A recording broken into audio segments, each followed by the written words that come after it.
Assalamualaikum warahmatullahi wabarakatuh. Selamat berjumpa kembali ya di channel yang kita cintai ini.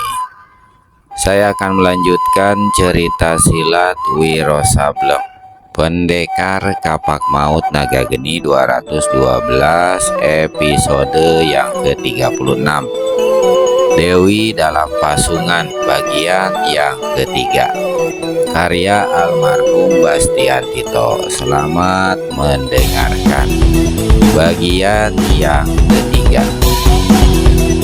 Tumenggung Girijolo lebih muda penampilannya dari usianya yang sebenarnya.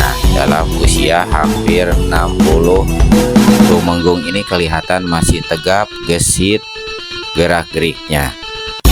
Pendengaran maupun kedua matanya masih tajam. Saat itu Girijolo duduk di pendopo rumah besar kediamannya yang terletak di luar kota raja, pada sebuah bukit yang halamannya luasnya ditumbuhi rumput. Wajahnya jelas tampak gelisah. Sebentar-sebentar dia tegak dari kursi, melangkah mondar-mandir, menyulut rokok tapi tidak menghisap, malah membuangnya. Tinggal 1 bulan lagi Sri Baginda akan mengambil keputusan, aku atau Kalidiningrat. Heran, mengapa Sri Baginda bisa berubah pikiran seperti itu? Dulu dia menyatakan secara tak langsung bahwa kedudukan itu hanya aku calon tunggalnya. Tahu-tahu kini beliau mengatakan akan memilih aku atau Kalidiningrat. Heran, benar-benar mengherankan. Pasti ada yang menghasut Tumenggung, berkata lelaki tua yang duduk bersila di lantai. Dia adalah Kaliroso, orang kepercayaan sang Tumenggung yang telah ikut Girijolo sejak 30 tahun lalu. Kalidiningrat, Kalidingdingrat.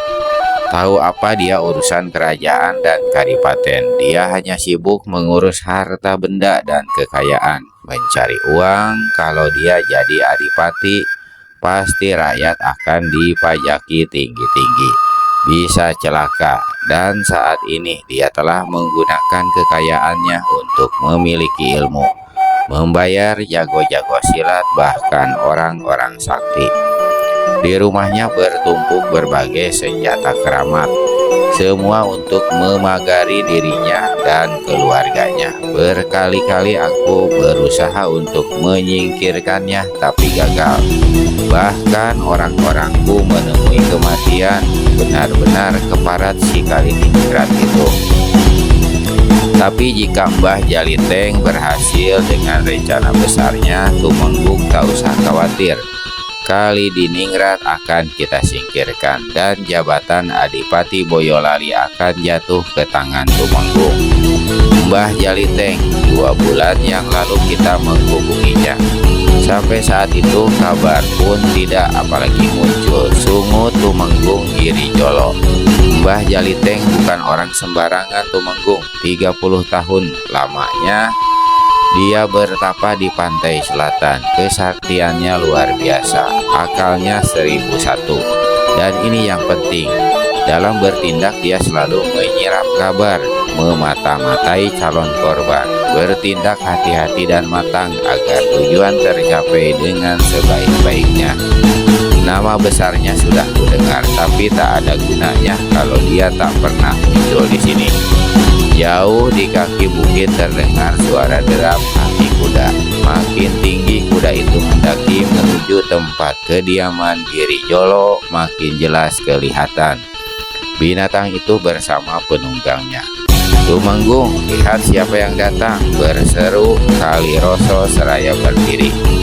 Tumenggung Girijolo memandang ke arah lereng bukit rumput. Matanya melihat penunggang kuda itu, seorang kakek berpakaian serba putih, memelihara janggut dan kumis panjang putih, tetapi kepalanya pelontos alias botak licin berkilat. Mbah Jaliteng, beliau datang Tumenggung, seru Kaliroso. Paras Tumenggung Girijolo tampak gembira. Ah, akhirnya datang juga orang pandai ini, ujar sang Tumenggung lalu turun dari pendopo guna menyambut kedatangan tamu yang memang menjadi harapannya terakhir. Di dalam ruangan terkunci itu, Kaliroso duduk di tikar, sedang Mbah Jaliteng dan Tumenggung Girijolo duduk di kursi berhadap-hadapan. Nah, rencana yang barusan saya tuturkan itu sudah jelaskah bagi Tumenggung? Bertanya Mbah Jaliteng. Jelas sekali dan saya setuju sekali, sahut Girijolo. Tapi apakah Mbah yakin betul bahwa gadis gila yang dipasung dan memiliki kesaktian luar biasa itu adalah benar-benar putri tunggal Kalidiningrat yang dikabarkan meninggal 1,5 tahun lalu? Saya sudah menyelidiki Tumenggung. Saya sudah mendapat petunjuk bagaimana menjinakkan gadis berbahaya itu. Kita akan memperalatnya untuk membunuh ayahnya sendiri. Aku percaya Mbah akan berhasil. Tumenggung Girijolo merasa puas. Saya perlu 6 orang pembantu yang bertubuh kekar, Tumenggung. Untuk apa Mbah? Tumenggung akan tahu sendiri nanti, jawab Jaliteng. Di dalam pondok Yuniarti yang oleh pendekar 212 Wiro Sableng diberi nama Dewi sambil menyanyi-nyanyi kecil. Hari itu adalah hari ke-20 Wiro meninggalkannya. Kira-kira 100 langkah ke bawah bukit, di satu tempat Mbah Jaliteng yang ditemani oleh 6 orang lelaki berbadan tegap kekar duduk mencangkung membakar kemenyan dan menaburnya pada api pedupaan yang diletakkan di tanah. Kedua matanya terpejam, mulutnya berkomat kamit melafalkan mantra. Asap pedupaan yang menebar bau harumnya kemenyan membubung ke udara. Makin lama makin tinggi. Sambil membuka kedua matanya, Mbah Jaliteng bangkit berdiri perlahan-lahan. Asap harum membumbung tinggi, naik ke puncak bukit. Pergi ke pondok itu, saputi 4 penjuru pondok, saputi tubuh anak manusia yang ada di dalamnya, mulai dari ujung rambut sampai ujung kaki. Sirap, sirap, sirap. Semua akan sirap dalam keharuman asapmu. Yang ganas jadi jinak, yang jahat jadi baik, darah panas jadi beku. Sirap, sirap, sirap.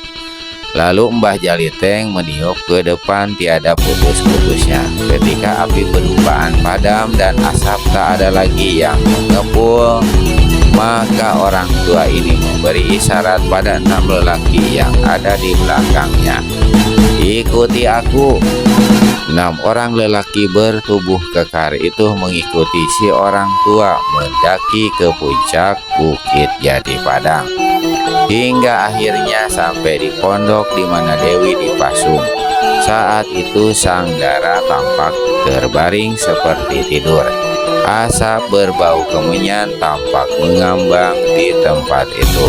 Sang Dara sebenarnya bukan sedang tidur, tapi berada di bawah pengaruh sirap yang dibuat Mbah Jaliteng. Hanya dengan membuat Dewi berada dalam keadaan lumpuh tak berdaya seperti itu, orang tua ini mampu melakukan apa yang akan direncanakannya. Selama si gadis berada dalam keadaan sadar, tak satu kekuatan pun sanggup menghadapi sinar hijau berbisa yang setiap saat bisa dijentikannya. Hal ini diketahui betul oleh kakek yang cerdik itu. Tinggalkan tiang-tiang pondok, lemparkan atap rumpia, Mbah Jaliteng memerintah. 6 orang lelaki bekerja cepat. Sebentar saja pondok itu hanya tinggal lantainya saja.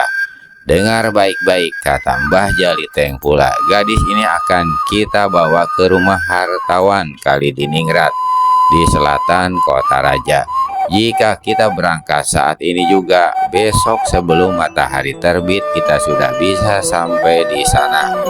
4 orang dari kalian harus memanggul gadis itu bersama-sama lantai tempat ketidurannya. 2 lainnya bertugas merampas semak belukar membuka jalan.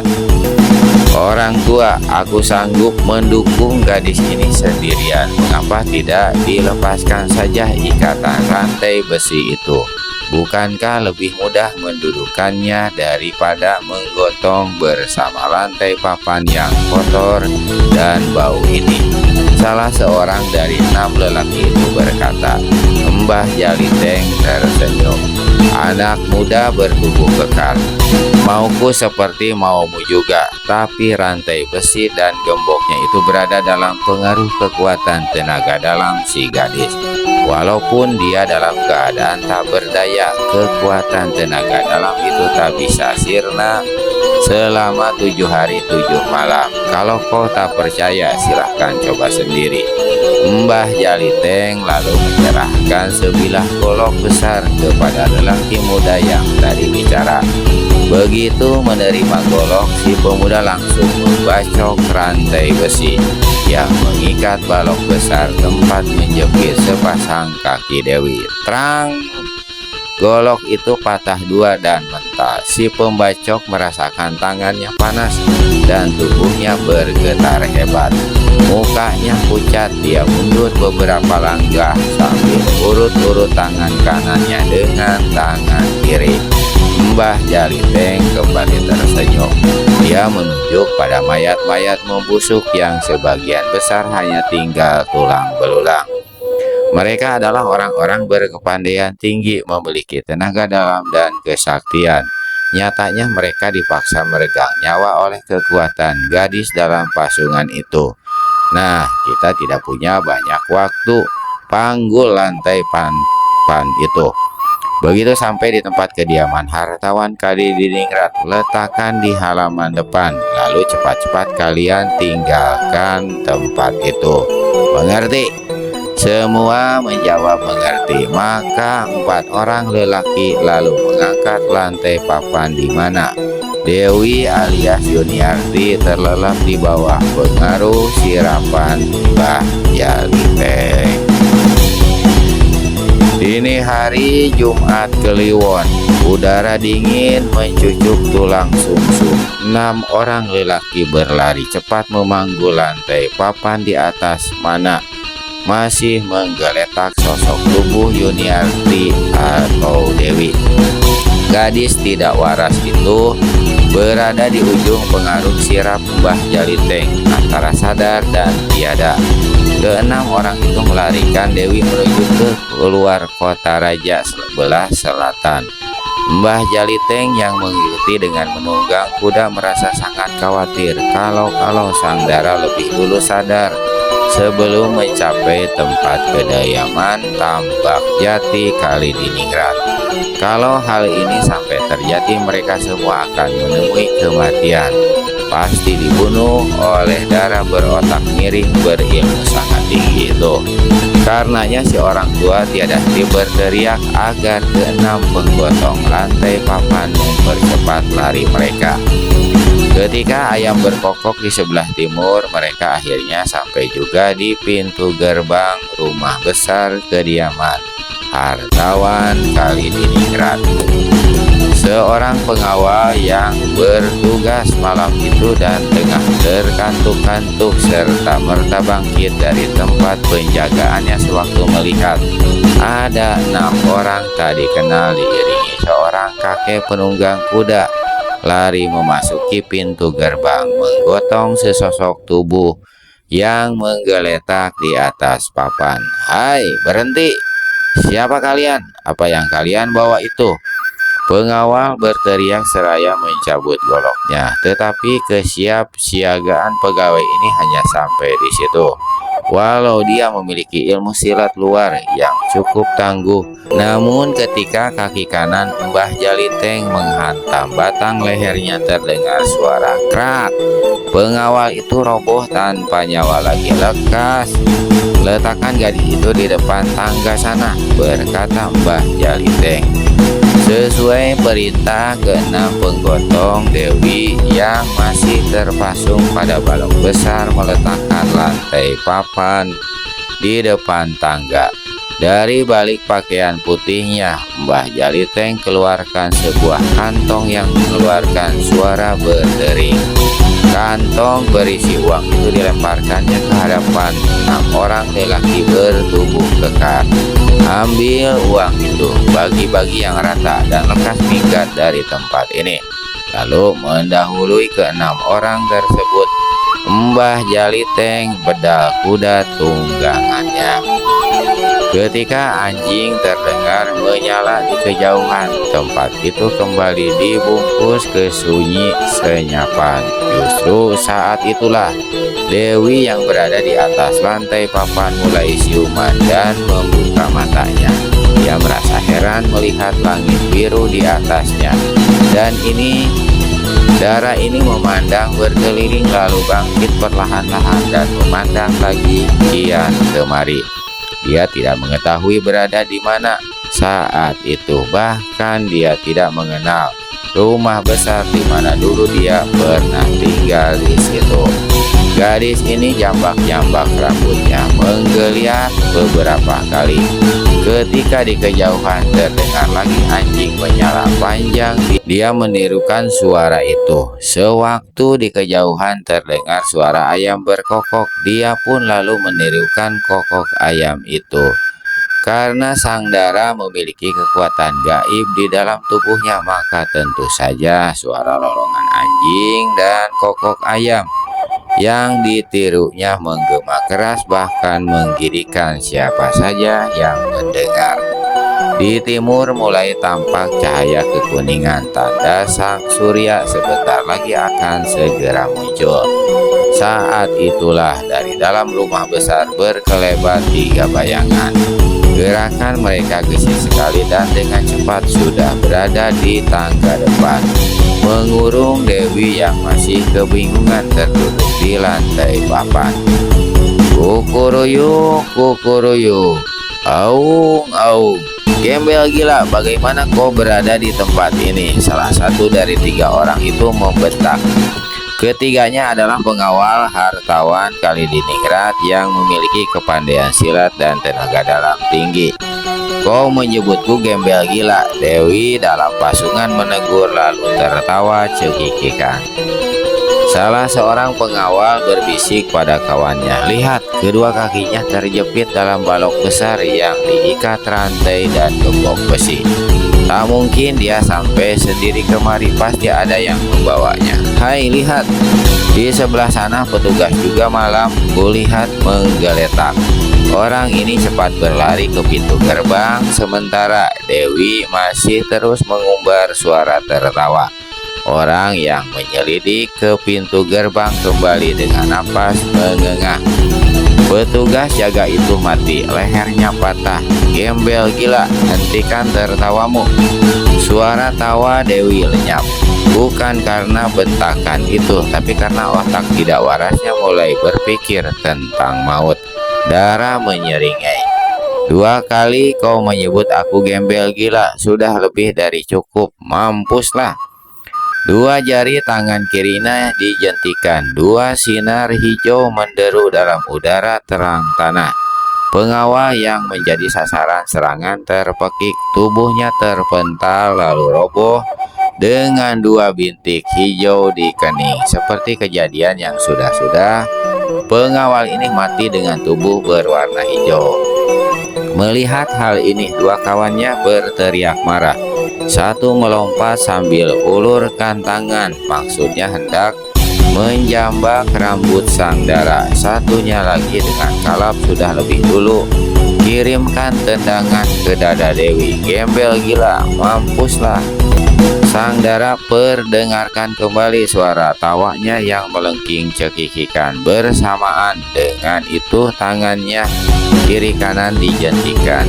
5 laring sinar hijau berkiblat dari masing-masing tangan. Dan terdengarlah pekik 2 pengawal berkepandaian tinggi itu. Tubuh keduanya terpental, satu terlempar ke langkan rumah, satunya lagi terguling di halaman. Keduanya mati dengan cara yang sama. 5 bintik maut pada tubuh masing-masing yang kini berwarna hijau. Mbok Guminten bekerja sebagai pelayan di rumah kediaman hartawan Tambak Jati Kalidiningrat. Dia merupakan satu dari 4 pelayan yang bekerja di situ dan yang paling lama, yakni seumur Yuniarti. Karena sejak kecil dia juga dipercaya untuk mengasuh Yuniarti, maka bagaimanapun keadaan sang dara, maka pelayan ini tak bakal bisa pangling. Pagi itu Mbok Guminten seperti biasanya bangun lebih dahulu dari pelayan-pelayan lainnya, tentunya juga lebih dahulu dari suami istri Kalidiningrat. Mendengar suara ribut-ribut di halaman depan, pelayan ini setengah berlari segera membuka pintu depan. Bukan 3 sosok mayat pengawal yang membuatnya menjerit ketakutan, tapi sosok tubuh gadis yang terpasung di dekat tangga depan yang membuat perempuan ini berteriak dan menggigil. Wajah gadis itu adalah wajah mendiang Yuniarti, putri majikannya yang meninggal dunia 1,5 tahun lalu akibat sakit sampar. Kini gadis itu muncul dalam keadaan seperti itu. Tidak dapat tidak pasti itu adalah setannya, arwahnya yang gentayangan. Mbok Guminten menjerit lagi lalu menghambur lari ke dalam rumah. Hampir saja dia bertabrakan dengan majikan perempuannya di ruang tengah. "Mbok Guminten, ada apa kau seperti orang dikejar setan?" menegur istri hartawan Kalidiningrat.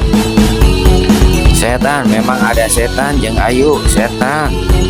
Setannya Den Ayu Yuniarti," jawab si pelayan seraya menunjuk-nunjuk ke bagian depan rumah. "Jangan bicara ngelantur pagi-pagi begini, Mbok Guminten," ujar istri hartawan Kalidiningrat. "Kau membuat kacau saja." "Demi Tuhan Jeng Ayu, silakan Jeng Ayu melihat sendiri ke depan antara percaya dan tidak." Akhirnya sang majikan melangkah juga menuju bagian depan rumah dan membuka pintu yang tadi dibantingkan si pelayan. Saat itu hari telah mulai terang karena di timur matahari telah terbit. Pintu terbuka lebar. Istri hartawan Kalidiningrat melangkah ke langkah depan, dan saat itu pula langkahnya tertahan. "Ya Gusti Allah, betulkah itu? Betulkah itu dia? Anakku Yuniarti, Yuniarti." Perempuan itu menjerit tapi tak berani mendekat. Dia menjerit lagi membuat Tambak Jati suaminya terbangun. Lelaki ini segera menyambar beberapa senjata pusaka dan menyisipkan di pinggang baru, membuka pintu kamar dan menghabur keluar. Saat itu beberapa orang pengawal telah pula berdatangan dan segera mengurung Dewi. Sementara beberapa orang lainnya menggotong 4 mayat yang bergelimpang di halaman depan itu. "Apa yang terjadi? Ada apa?" hartawan Tambak Jati Kalidiningrat bertanya tegang. Sang istri yang masih menjerit-jerit langsung menubruk suaminya. Sebelum sempat mengatakan sesuatu, perempuan ini sudah rubuh pingsan. Tambak Jati berteriak memanggil pelayan perempuan. Istrinya segera dibawa masuk dan dibaringkan di atas ranjang. Tambak Jati sendiri segera melompati anak tangga dan menyeruak di antara kerumunan para pengawal. Sepasang mata hartawan ini terpentang lebar, tubuhnya menggigil. Ada rasa kerinduan yang menusuk yang membuatnya ingin memeluk gadis yang duduk terpasung itu. Tetapi perasaannya yang lain menyatakan bahwa gadis itu bukanlah Yuniarti, melainkan hantu atau setannya. Namun apakah ada setan atau hantu yang menunjukkan diri seperti itu di pagi hari yang mulai terang itu? Untuk memperkuat hatinya, Tambak Jati pegang keris pusaka di pinggangnya. Dia melangkah lebih dekat. Gerakannya tertahan ketika tiba-tiba terdengar suara tawa panjang mengerikan. Para pengawal bersibak. Kemudian terjadilah hal yang hebat. Tambak Jati sempat melihat ada beberapa larik sinar hijau berkiblat. Lalu 3 pengawal terbanting ke tanah, tubuh mereka berwarna hijau. tak berkutik lagi alias mati. Melihat ini, para pengawal lainnya segera berhamburan lari. Namun hanya seorang yang bisa selamat, 4 lainnya roboh hampir bersamaan ketika larikan sinar hijau yang keluar menyambar dari ujung-ujung jari Sanggara menghantam tubuh mereka. Kini tinggal Tambak Jati Kalidiningrat tegak sendiri sambil memegang sebilah keris keramat bereluk 7 yang memancarkan sinar hitam redup. Manusia memegang keris, giliranmu mati sekarang. Makin banyak yang kubunuh makin senang hatiku. Sayang kawan-kawanku tak ada di tempat ini. Sayang mereka tak bisa menyaksikan. Hihihi. Yuniarti, teriak Tambak Jati. Tubuhnya terduduk berlutut di hadapan anaknya sendiri. Yuniarti, anakku, aku ayahmu nak. Aku ayahmu. Ayah? Apa itu ayah? Aku tak punya ayah, tak punya ibu. Aku hanya punya 3 orang sahabat. Mereka tak ada di sini. Kau dengar itu lelaki yang memegang keris? Yuniarti, Gusti Allah, ampuni segala dosaku Tuhan. Anakku, ampuni dosa ayahmu ini. Semua ini terjadi karena kebodohanku, karena hatiku yang terlalu sombong dan pongah, tapi tak berani menghadapi kenyataan. Yuniarti. Tambak Jati ulurkan kedua tangannya hendak merangkul anak gadisnya. Tapi Sang Dara sendiri hanya tertawa cekikikan lalu mengangkat tangan kanannya. Kau layak mampus siapapun kau adanya. Aku bersedia mati di tanganmu Yuniarti. Aku ikhlas kau bunuh. Dosaku terhadapmu terlalu besar anakku. Tapi biar ku ambil dulu kunci gembok itu. Biar ku buka. 2 bayangan putih tampak berkelebat menuju puncak bukit Jati Padang. Di sebelah depan adalah seorang pemuda gondrong yang bukan lain pendekar 212 Wiro Sableng. Di belakangnya mengikuti seorang kakek berpakaian putih, mengenakan kopiah putih berbentuk aneh dan memanggul sebuah kantong besar terbuat dari kain putih. Di tangan kanannya kakek ini memegang sebatang tongkat kecil. Sambil berlari, tongkat itu selalu diayunkannya kian kemari, hingga pakaian dan kulit tubuhnya tidak sekalipun kena terkait duri pepohonan atau semak belukar. Berlainan dengan Wiro yang lari laksana dikejar setan. Pakaiannya habis robek-robek dan kulitnya bergurat-gurat dan berduri. Begitu sampai di puncak bukit, murid Sinto Gendeng itu jadi terperangah dan memandang berkeliling sampai pandangannya membentur si kakek. Mana gadis cantik berotak tidak waris yang katamu dipasung di puncak bukit ini? Si kakek bertanya. Aneh, sahut Wiro. Apa yang aneh? Tanya si kakek. Lihat di bagian sana. Di situ sebelumnya berdiri pondok beratap rupiah ini. Kini hanya tampak tiangnya malang melintang, lalu atapnya terhampar di sebelah sana. Gadis itu sendiri lenyap-lenyap bersama lantai papan dan balok pasungnya. Kau tidak bergurau atau main-main padaku anak muda? Si kakek bertanya dengan nada tidak enak. Disambar petir aku kalau berani mempermainkanmu Raja Obat. 5 hari 5 malam aku mencari sahabatku si Segala Tahu. Dia menunjukkan tempat di mana aku bisa menemuimu. 1 minggu lebih aku mencarimu. Kalau ingin mempermainkan, mengapa aku mau bersusah payah mengadakan perjalanan jauh dan selama itu? Pasti ada yang telah menculik Dewi sahabatku itu. Enak betul bau busuk di tempat ini. Lalu dia menyambung. Dengar anak muda, kalau ada yang menculik gadis sahabatmu itu, tentu membawanya bersama-sama balok pasungannya. Bukankah gadis itu katamu dipasung pada sebuah balok besar dan diikat dengan rantai besi.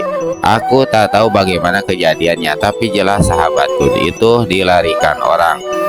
Celaka, kemana aku harus mencari? Ah, kasihan. Gadis itu tak akan pernah bisa disembuhkan. Si kakek yang bergelar Raja Obat bantingkan kantong besar yang dibawanya ke tanah, lalu duduk di atas kantong itu. Tiba-tiba dia terlompat dari arah semak belukar. Sebelah kanan terdengar suara mendesis. Lalu muncullah 2 ekor ular kobra berwarna hijau. Sahabat-sahabatku, seru Wiro ketika melihat munculnya 2 binatang itu. Langsung saja dia mendatangi, berlutut di tanah dan ulurkan kedua tangannya. Si kakek terheran-heran dan juga ngeri ketika menyaksikan bagaimana 2 ekor ular kobra yang sangat berbisa itu naik ke atas lengannya kiri kanan, lalu bergelung di bahu sambil menjilati leher dan wajahnya. Sahabat-sahabatku, dengar, kita kehilangan Dewi. Gadis sahabat kita itu lenyap. Kau tahu entah kemana. Kita harus mencarinya. Kalian berdua punya penciuman tajam. Kalian pasti bisa membaui jalan yang dilewati Dewi. Kita harus mengejarnya. Kita harus menemukannya. Sepasang ular kobra goyang-goyangkan kepala tanda mengerti. Kedua binatang ini meluncur turun, tegak setengah badan di tanah, menatap ke arah kakek yang duduk di atas kantong. Orang tua itu sahabatku, jadi sahabat kalian juga. Jangan diserang. Dia Raja Obat yang akan menolong menyembuhkan Dewi. 2 ekor ular kembali goyang-goyangkan kepala, lalu turunkan tubuh dan meluncur ke arah semak-semak. Wiro memberi isyarat pada si Raja Obat dan berkata, "Ayo, tunggu apa lagi? 2 sahabatku itu pasti tahu ke arah mana perginya Dewi." Raja Obat geleng-geleng kepala tapi berdiri juga. Dunia ini sungguh aneh. Tapi hari ini baru aku tahu kalau ada ular berbahaya. Jadi sahabat anak manusia sepertimu dan pandai pula menjadi penunjuk jalan. Menjelang pagi, Wiro dan si Raja Obat semula menduga 2 ular kobra itu akan membawa mereka memasuki kota raja. Ternyata sepasang binatang ini di luar kota raja membelok ke arah selatan. Kedua orang itu terus mengikuti sepasang ular yang meluncur di tanah, bergerak dalam kecepatan luar biasa. Di selatan kota raja, 2 binatang itu masuk ke sebuah rumah besar berhalaman luas berumput. Saat itu hari telah terang. Tanah hingga baik si Raja Obat maupun Wiro dengan cepat dapat menyaksikan keadaan di tempat itu dengan jelas. Lebih dari setengah lusin mayat bergelimpangan malang melintang, mulai dari pintu gerbang sampai tangga depan rumah besar. Dan di depan tangga itu pula Wiro melihat Dewi duduk di atas papan tengah bersilat kata dengan seorang laki-laki yang dari ucapan orang itu jelas dia adalah ayah Dewi. Karena pikirannya yang tidak waras, si gadis tidak peduli siapa adanya lelaki itu, bahkan siap untuk membunuhnya dengan pukulan maut. Larikan sinar hijau. Dewi, kami sahabat-sahabatmu datang, Wiro berseru. Seruan ini membuat Dewi hentikan gerakan tangannya. Hartawan tambak jati Kalidiningrat yang semula hendak masuk ke dalam rumah guna mengambil kunci gembok hentikan gerakan langkahnya dan berpaling memperhatikan kedatangan 2 orang tak dikenal. Namun dia mengeringit ngeri ketika melihat 2 orang tak dikenal. Namun dia mengeringit ngeri ketika melihat 2 ekor ular kobra yang sangat berbahaya masuk ke atas tubuh putrinya, memanggut gadis itu dan menjilati wajahnya. Kalian datang, hatiku senang. Ayo bawa aku pulang. Anakku, ini rumahmu, di sini tempat tinggalmu. hanya ke rumah ini kau akan pulang Yuniarti. Manusia banyak mulut. Namaku bukan Yuniarti tapi Dewi. Hai, tadi aku hendak membunuhmu. Biar ku teruskan maksudku. Si gadis angkat tangan kanannya. Wiro cepat pegang lengan gadis itu seraya berkata, sahabatku dengar, kau tak boleh membunuh orang itu. Dia ayahmu. Peduli amat, aku tidak punya ayah. Dia harus kubunuh. Jangan bunuh orang itu, sahabatku, berarti sahabatmu juga. Dewi terdiam sesaat. Kau bohong, bentaknya tiba-tiba. Tidak, aku tidak bohong. Kau tak boleh membunuhnya. Dengar, ikuti kata-kataku. Nanti akan kubawa kau kembali ke pondok di Bukit Jati Padang. Pondok itu sudah dirusak orang-orang jahat. Aku sempat melihat sebelum aku tertidur. Aku akan buatkan pondok baru untukmu lebih bagus, asal kau tidak membunuh lelaki yang memegang keris itu. Baiklah, aku menurut katamu. Sahabat, apakah kau masih suka ngompol seperti dulu? Tidak, aku tidak pernah ngompol lagi. Aku sudah besar sekarang. Kedua orang itu lalu tertawa gelak-gelak sementara Tambak Jati tak habis pikir. Menyaksikan kejadian itu sedang si Raja Obat hanya bisa geleng-geleng kepala. Kalian ini siapa? Tambak Jati akhirnya bertanya. Bukan saatnya berbincang-bincang, menjawab Wiro. Lalu dengan suara lebih perlahan dia berkata, tadi kau hendak mengambil kunci gembok ini. Pergilah ambil, kawanku kakek tua bertopi putih itu akan mencoba menyembuhkan penyakit anakmu. Bagi Tambak Jati Kalidiningrat sulit dipercaya kalau kakek tak dikenal itu akan sanggup mengobati putrinya. Sebelumnya sudah banyak dukun besar, para ahli pengobatan dan orang-orang sakti telah mencoba mengobati Yuniarti, tapi semua sia-sia belaka, tak seorang pun berhasil. Wiro berpaling pada si Raja Obat dan bertanya, kau telah melihat keadaan sahabatku ini, bagaimana pendapatmu? Kau sanggup menyembuhkannya? Raja Obat usap-usap pipinya lalu jatuhkan kantong kainnya dan duduk di atasnya. Dia merenung beberapa lama. Tambak Jati datang mendekat dan memegang bahu si orang tua. Orang tua, aku tak kenal padamu. Apakah benar kau akan mengobati anakku? Apakah kau sanggup melakukannya? Dengan izin Allah, aku akan mencoba. Mudah-mudahan Tuhan memberkati putrimu. Ketahuilah, anak gadismu itu memang tidak waras, tapi dia begitu bukan karena diobati atau diguna-guna orang. Kedua matanya memancarkan sinar murni, pertanda jiwanya tidak sakit. Hanya kurasa ada sesuatu yang tidak beres dengan tubuhnya di sebelah dalam. Biar aku merenung untuk mengetahui di mana sumber penyakit putrimu. Tambak Jati anggukan kepala. Dia melangkah mendekati Yuniarti. Maksudnya hendak mengusap kepala putrinya itu, tapi Wiro memberi isyarat agar dia jangan mendekat. Si Raja Obat pejamkan kedua matanya. Kedua tangannya diacungkan ke muka dengan telapak membuka tubuh dan kedua tangan orang tua itu kemudian tampak bergetar. Keringat mengucur di wajahnya yang keriput. Dia merasakan satu aliran dingin meluncur dari kaki kanannya. Aliran dingin ini naik ke bagian atas tubuh, mula-mula ke kepala lalu ke perut, terus ke pinggang, dada, leher, muka, dan ketika aliran itu meluncur ke bagian kepala sebelah belakang, orang tua merasakan bagaimana hawa yang tadinya dingin tiba-tiba berubah menjadi panas. Perlahan-lahan Raja Obat buka kedua matanya dan turunkan kedua tangan. Tuhan telah memberi petunjuk. Putrimu menderita gangguan di kepala bagian belakang. Mungkin ada saraf atau pembuluh darahnya yang terjepit hingga hawa segar tidak dapat masuk ke dalam otaknya.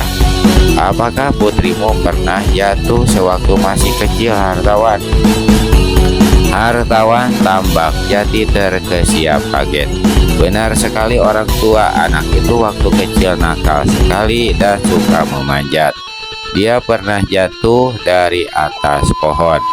Kepalanya sebelah belakang benjol besar, tubuhnya panas. Beberapa hari kemudian, benjolan di kepalanya hilang dan panasnya turun. Tak ada gejala-gejala apa-apa setelah dia jatuh itu. Tapi beberapa tahun kemudian dia mulai menunjukkan kelainan-kelainan. Aku orang tuanya tak pernah menghubungkan soal kejatuhan itu dengan kelainan yang kemudian dideritanya. Justru kejatuhan itulah sumber malapetakannya, kata Raja Obat pula. Kau berhasil mengetahui sumber penyakit anakku. Terima kasih orang tua. Tapi yang lebih penting, apakah benar kau sanggup mengobatinya? Raja Obat bangkit berdiri dan berkata pada Wiro, aku akan mengobati gadis sahabatku itu. Tapi jika tidak kau tontok dulu tubuhnya, tak berani aku melakukan. Tangannya bisa menjentikan maut setiap saat secara tak terduga. Wiro tersenyum dan anggukan kepala. Dewi, kau sudah siap untuk pulang ke Bukit Jati Padang? Pulang, itulah yang aku inginkan. Tempat ini tidak sedap baunya di hidungku. Wiro membelai punggung gadis itu. Lalu secepat kilat dia menotok urat besar di pangkal leher si gadis. Detik itu juga Dewi menjadi kaku, tak bisa bergerak, tak bisa bersuara. Hanya sepasang matanya saja yang tampak berputar-putar liar. Tugasku selesai, Raja Obat, giliranmu sekarang, kata Wiro memberitahu. Bagaimana dengan dua ular yang masih menggelung di bahunya? Aku tak mau mati konyol di patuknya.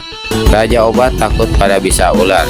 Sialan kau anak muda, aku bukan segala-galanya.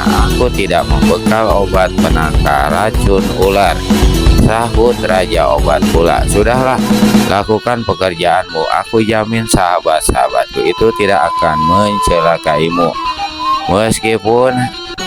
Meskipun hatinya bimbang, namun akhirnya si Raja Obat melangkah juga ke belakang tubuh Dewi. Dari kantong pakaiannya dia mengeluarkan sebuah kantong kecil terbuat dari kain putih. Lalu dari dalam kantong kain ini dikeluarkannya sebuah benda kecil halus berkilat berbentuk jarum yang ujungnya sangat runcing. Wiro, aku sudah siap. Awasi sahabat-sahabatku itu, si Raja Obat memberitahu. Lakukan tugasmu, Raja Obat. Dua sahabatku tak akan mengganggumu, jawab Wiro. Dengan jari telunjuk dan ibu jari tangan kirinya, si Raja Obat menjengkak-jengkak bagian belakang kepala Dewi beberapa kali hingga dia menemukan satu titik yang dipastikannya paling tepat. Lalu pada titik itu jarum di tangan kanannya ditusukkan. Terjadi satu hal yang luar biasa.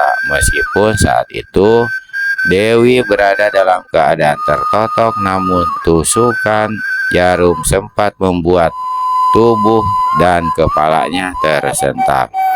Bersamaan dengan itu, kedua bola matanya yang selalu berputar-putar liar kini menatap tenang. Lalu sepasang mata yang bening itu tampak berkaca-kaca. Di lain saat, tampak air mata yang menetes melewati tanggul kelopak mata sebelah bawah.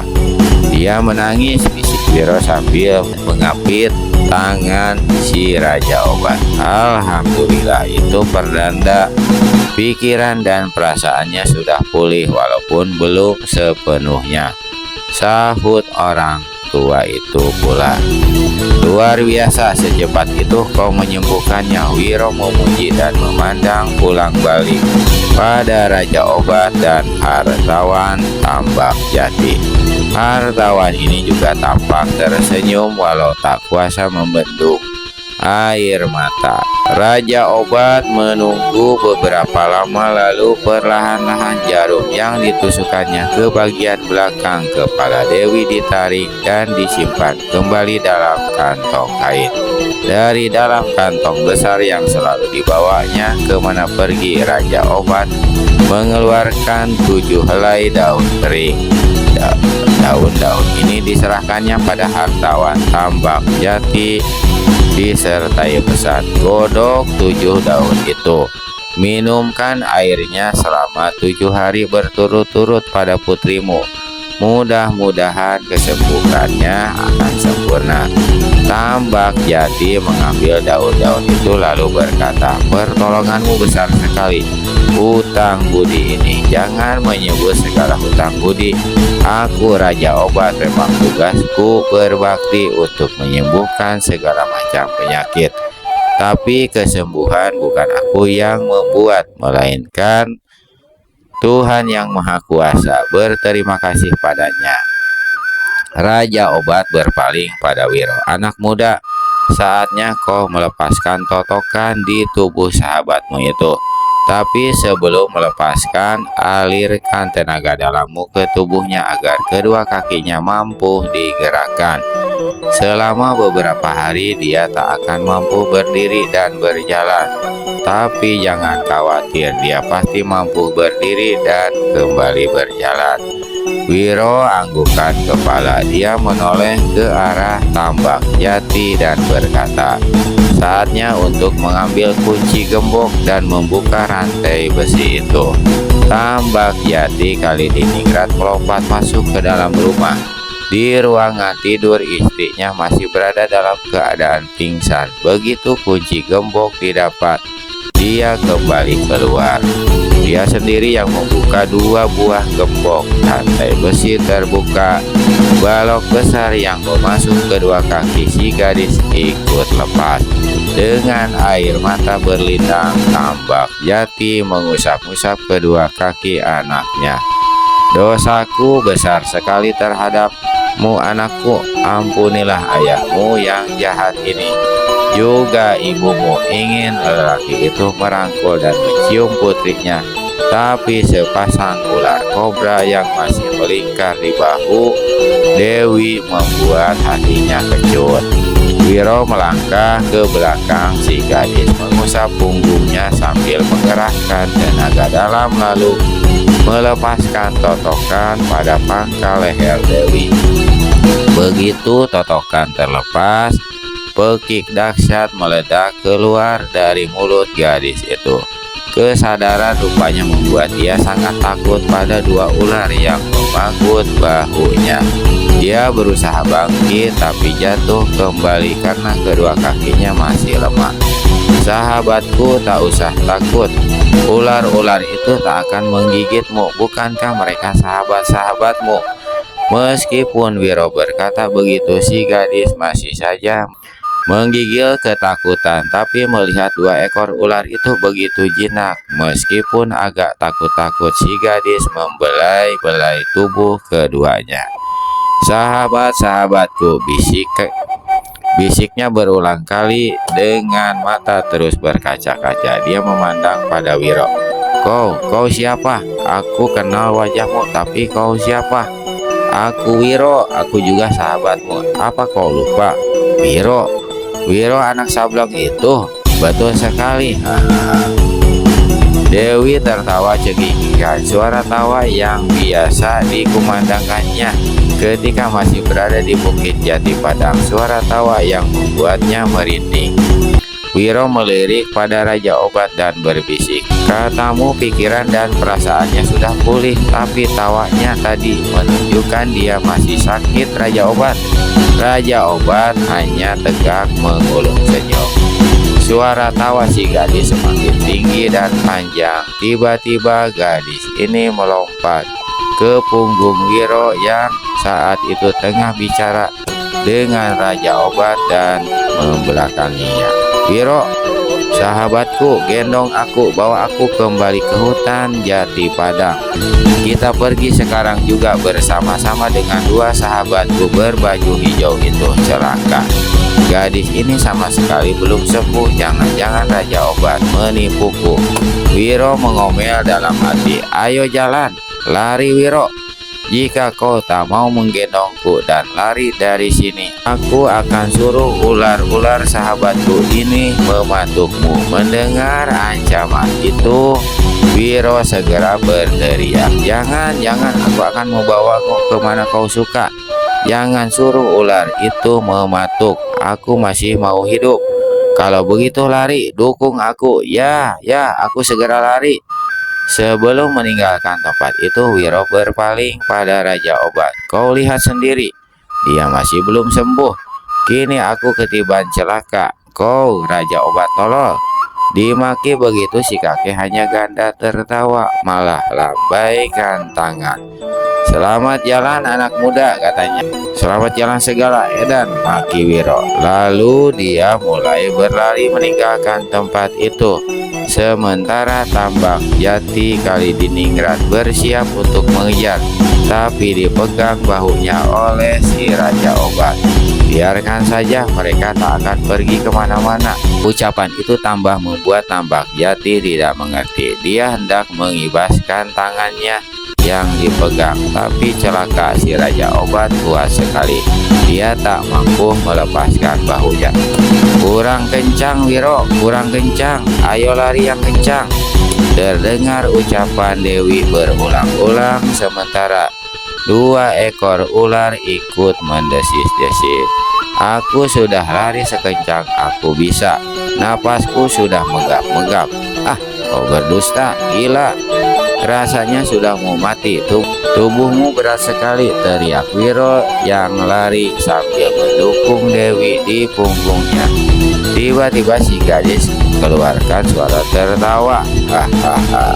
Suara tawa yang lain sekali dengan tawa-tawanya sebelumnya. Bukan suara tawa cekikikan itu. Wiro berpaling. Dilihatnya Dewi tertawa lebar, malah mencibir mulutnya. "Jika kau memang letih, berhenti saja di bawah pohon sana, dan kau tak akan menyuruh ular-ular itu mematukku, tidak? Dan kau tidak akan memintaku mendukungmu ke hutan Jati Padang itu, tidak?" Wiro hentikan larinya dan menarik si gadis hingga kini mendukungnya di sebelah depan. "Kalau begitu kau sebenarnya sudah sembuh." Gadis dalam dukungan tertawa gelak-gelak. "Karena pertolonganmu aku memang sudah sembuh.